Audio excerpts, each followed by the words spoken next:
Hello everyone.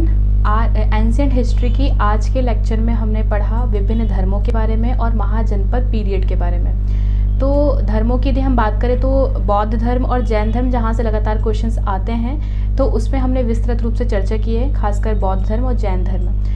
इसके पिछले lecture में हमने पढ़ा था जैन धर्म के बारे में, जिससे संबंधित मैंने आपसे एक क्वेश्चन भी पूछा था। तो उसका आंसर है, मैंने आपको उसका आंसर बता देती हूँ।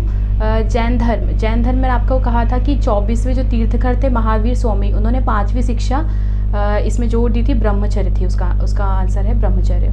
आगे हम बात करते हैं बौद्ध धर्म की। तो इससे संबंधित हमने कुछ इंपॉर्टेंट बातें देखी, जिसमें से जैसे आपसे पूछा जा सकता है कि कुछ इंपॉर्टेंट स्थान है बौद्ध धर्म से संबंधित। जैसे उनका जन्म कहाँ हुआ था?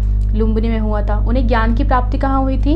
बोध गया में, ठीक है, पीपल के वृक्ष के नीचे निरंजना नदी के तट पर। और उन्हें जब ज्ञान प्राप्त हुआ तो वो बुद्ध के, और उन्होंने अपना प्रथम उपदेश सारनाथ में दिया था।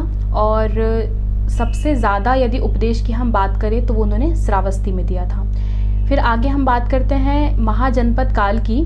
तो महाजनपद काल द्वितीय नगरीकरण यहाँ से स्टार्ट हो जाता है। 600 ईसा पूर्व से महाजनपद काल 16 महाजनपद हमें देखने को मिलते हैं, जिसका वर्णन हमें अंगुत्तर निकाय जो कि बौद्ध ग्रंथ है और भगवती सूत्र जो कि जैन ग्रंथ है उससे हमें देखने को मिलता है। ठीक है, एकमात्र दक्षिण का जो महाजनपद है वो अस्मक है, और सबसे शक्तिशाली यदि हम बात करें महाजनपद की तो वो मगध है। ठीक है, आपके लिए क्वेश्चन है कि जो गौतम बुद्ध है उनकी मृत्यु कहाँ पर, किस स्थान पे हुई थी? Okay, thank you.